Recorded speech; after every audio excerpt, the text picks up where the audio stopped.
Du tourisme attendent désespérément le retour de la clientèle étrangère. Je vous parlais hier soir de la situation des palaces.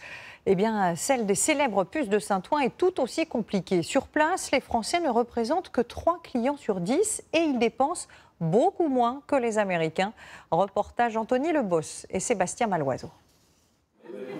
Sur le tapis rouge du marché Biron aux puces de Saint-Ouen, il n'y a pas la foule des grands jours. Pas de touristes étrangers à l'horizon, aux grandes dames des marchands. Les clients américains vont apprécier des sculptures comme ça en bronze de Shakespeare. Isabelle Fouquet est une antiquaire inquiète. Malheureusement, ils ne sont pas là. Elle ne vendra pas de sitôt son mobilier du XVIIIe siècle. La fermeture des frontières européennes est un coup de massue. Ses ventes ont chuté de 50%. Bien sûr que ça manque, évidemment que ça manque vivement la réouverture des frontières. On ne peut pas faire de commerce sans la clientèle étrangère. Benoît Fauquenot est antiquaire depuis 25 ans.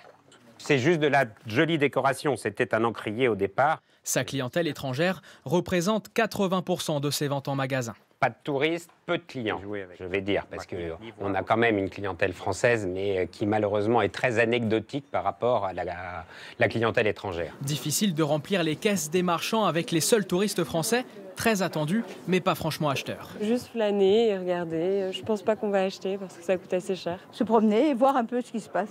Sans les clients étrangers, les plus dépensiers, les marchands prennent leur mal en patience. Ah, c'est un peu dur, de toute façon. De toute façon, faut attendre un peu, ça reviendra. Mehdi est le directeur d'un des marchés aux puces. Il a décidé de diviser par 2 le loyer des marchands jusqu'à la fin de l'année.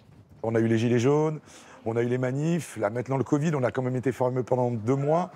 On ne sait pas quand est-ce que notre clientèle étrangère va revenir. Oui, c'est dur. Les marchands souffrent énormément. Ça, c'est un très joli meuble Napoléon III, ça. Voilà, de très belle qualité. Vous avez Cet une belle objet figure. Napoléon III sera bientôt recensé sur une plateforme en ligne, comme tous les produits des marchés aux puces. Même fin 19e.